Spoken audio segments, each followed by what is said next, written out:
ባለፈው እኔ ጋር ያደርክ ቀን ታስታውሳለህ? በቃ የሆነ ጊዜ አብረን እኔ ቤት አድርሃል እና ያኔ ደግሞ እኔም አንተም ትንሽ ቀማምሰን ነበርና ያው እኔ ትንሽ ነገሮችን አስታውሳለሁ። እውነት ለመናገር አልዋሽም። ግን ደግሞ አንተም ሌላ ሁኔታ ውስጥ ሌላ ስሜት ውስጥ ነበርክና ያን ቀን በተፈጠረው ነገር ሁለተኛ ልጅ አርግዣለሁ። ሁለተኛ ልጅ ካንተ አርግዣለሁ።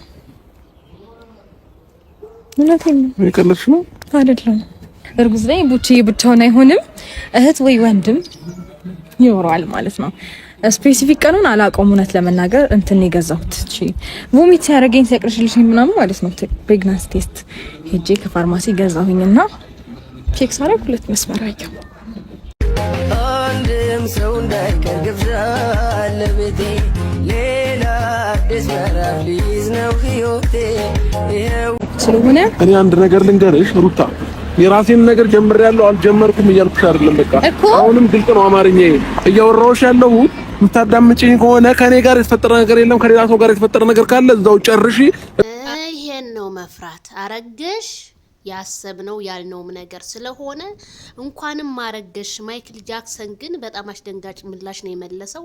እኔን በዚህ ልትመልሽ ከሆነ በፍጹም አትመልሽኝም ሲል ተናገረ።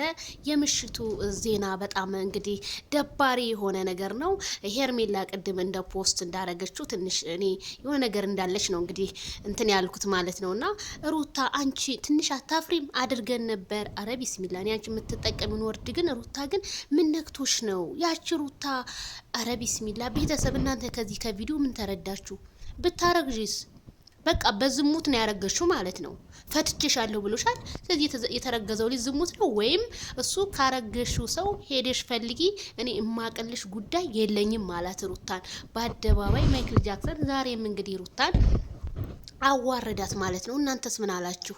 ሩታ ሴት ነሽ፣ ሴት ሆነሽ አጠጥተሽ አርግዣለሁ ጭራሽ ትያለሽ? እንደው ሩታ ትንሽ እንኳን ትንሽ እና ትናንትና ሽማግሌ ምናምን ሲባል የነበረው ለምንድን ነው? አያችሁ ውሸት እንደሆነ የሚወጡበት መግቢያ ቀዳዳ ስለጠፋቸውና የሄርሜላን ህይወትን ለመረበሽ ስለሆነ ሩታ ያሰበችው ዛሬም ይሄንን ወርድ ተጠቅማ መጣች። በጣም ነው የሚያሳፍረው። እኔ በጣም አዝኛለሁ። ለማንኛውም ቤተሰብ ላይክ አድርጉ። በላይቫችን እንገናኝ።